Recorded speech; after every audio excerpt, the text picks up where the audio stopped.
Well, of course it's nice to feel such a living crowd out of oneself. Have you ever shaken hands with someone who radiates composure, whose voice is measured, whose kindness seems unassailable, only to walk away with a knot in your stomach? We instinctively fear rage and betrayal, yet the most perilous character often wears the guise of serene conviction. Carl Jung, the Swiss psychiatrist who charted the hidden landscapes of our psyche, warned that the greatest danger lies not in explosive outbursts or blatant deceit, but in the one who refuses to see their own darkness. Think of a man who stands unwavering in his moral certitude, convinced that he could never betray trust or act in anger. He glides through conversations, disarming critics with polite logic, dismissing objections as misunderstandings, and deflecting blame with a benevolent smile. It is precisely this mask of perfection that signals the warning you cannot afford to ignore, the absence of shadow awareness. I stepped out of a mist. It was just as if I had been in a mist, walking in a mist, and I stepped out of it and I knew I am what I am. Jung taught that each of us wears a persona, a social costume crafted for daily interactions. Beneath this costume lies the unconscious, where repressed instincts, unexamined fears, and discarded traits coalesce into the shadow. We learn early which impulses earn praise and which are banished. Ambition might be applauded, while jealousy is shamed, curiosity rewarded, while selfishness concealed.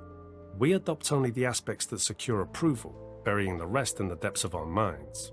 But the disowned parts do not vanish, they lurk, gathering force. Denied and unseen, these impulses warp within the unconscious, transforming into irrational anxieties, compulsions, or projected judgments. As Jung famously stated, what is not brought to consciousness appears in our lives as fate. If you refuse to acknowledge that you can feel envy or wrath, these forces will find expression through your actions, unpredictable and ungoverned. We are shaped through education, through the influence of the parents, which are by no means always personal. They were prejudiced or they were influenced by historical ideas or what I call dominance. Imagine a man who professes unwavering altruism. He speaks of moral clarity, of never harboring ill will, as if kindness alone guided every choice. Yet when his righteous standard goes unchallenged, he may manipulate with soothing words, justify deception as for your own good, or lash out subtly at anyone who dares expose his inconsistencies.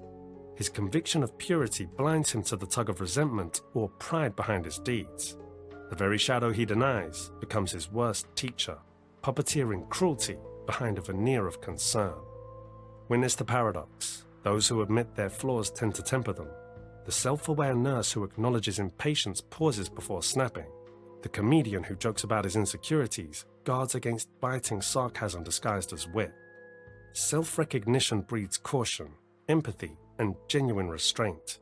But those who believe themselves beyond reproach lack the internal brakes.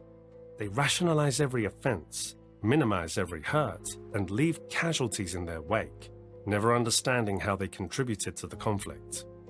Repression intensifies the danger. When dark impulses are banished from awareness, they accrue energy like steam behind a sealed valve. Jung described the unconscious not as a passive repository, but as an active, shaping force. Denied traits mutate into symbolic behavior, phobias, obsessions, or compulsive corrections. A man who never admits jealousy may become numb to others' successes or sabotage colleagues behind closed doors, convinced he acts from noble motives. And we are not of today or of yesterday. We are of an immense age. This dynamic becomes especially treacherous when moral superiority cloaks it. The righteous man dismisses any suggestion of fault as an affront to his integrity. He interprets dissent as moral weakness and disagrees with demonstrating his own rectitude. In his rigid worldview, nuance vanishes. Grey areas sharpen into dichotomies, good versus evil, right versus wrong, and he alone stands on the side of truth. What, then, is the mark of this most dangerous sign? Jung answers with chilling clarity: the complete absence of shadow awareness. A soul that acknowledges no capacity for darkness and sees no need to explore its inner contradictions marches towards spiritual blindness. It cannot question itself, cannot entertain doubt, and cannot grow.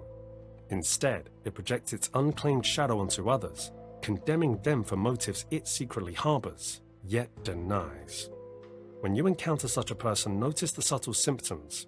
They speak of kindness, but dismiss empathy's demands as weakness. They preach transparency, while cloaking their own motives in euphemism. They champion truth, but retreat from any mirror that might reflect their flaws. A single challenge to their narrative triggers indignation rather than introspection. This is not theoretical. Across history and daily life alike, men who believe themselves immaculate have committed the worst abuses.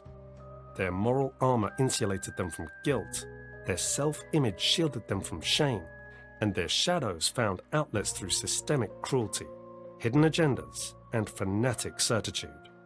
From zealots who dehumanize the enemy, to executives who manipulate markets under the guise of fiduciary duty, the unacknowledged shadow operates with silent precision. The type is nothing static. It changes in the course of life. But I most certainly was characterized by thinking. I always thought, from early childhood on. Yet there is a path away from this peril. It begins with curiosity toward one's own inner landscape. Embrace the questions you were taught to ignore. Where do my judgments come from? What feelings spark discomfort in conversation? Which impulses have I branded unacceptable? When you name your own envy, ownership transforms it into information. When you admit capacity for anger, you learn to channel it constructively. The shadow, once recognized, becomes a reservoir of untapped potential rather than a ticking bomb. Cultivate practices that invite honest reflection, solitude without distraction, conversations that welcome dissent, and creative outlets for intuitive expression. Record your dreams, write unsent letters to yourself, or explore art that confronts uncomfortable themes. Seek feedback from those you trust, not to confirm your righteousness, but to illuminate blind spots. These steps dismantle the illusion of moral purity, replacing it with the authenticity of self-knowledge. To confront your shadow is not to embrace depravity, it is to acknowledge the full spectrum of your humanity. Nietzsche urged us to become who we are, not a truncated version taught by society. Jung complements this by insisting that wholeness demands integration of darkness and light.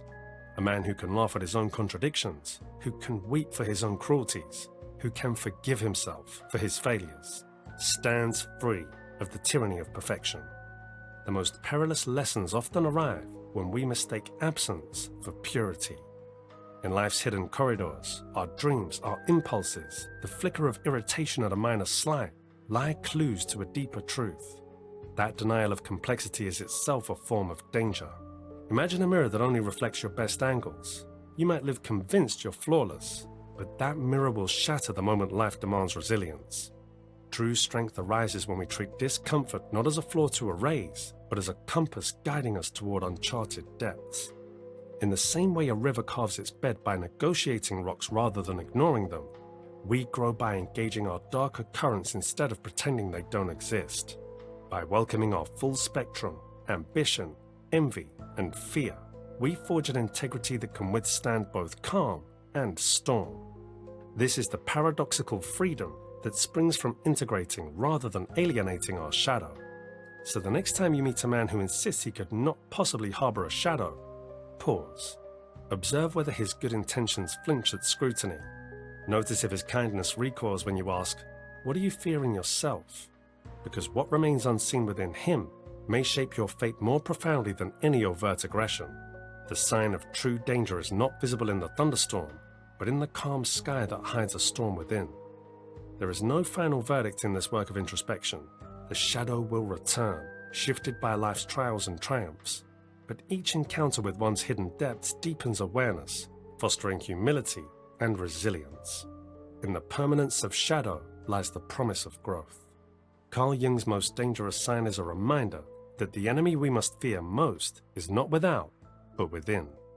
Wholeness emerges when we accept that to be human is to be flawed, and in that acceptance resides our most profound freedom.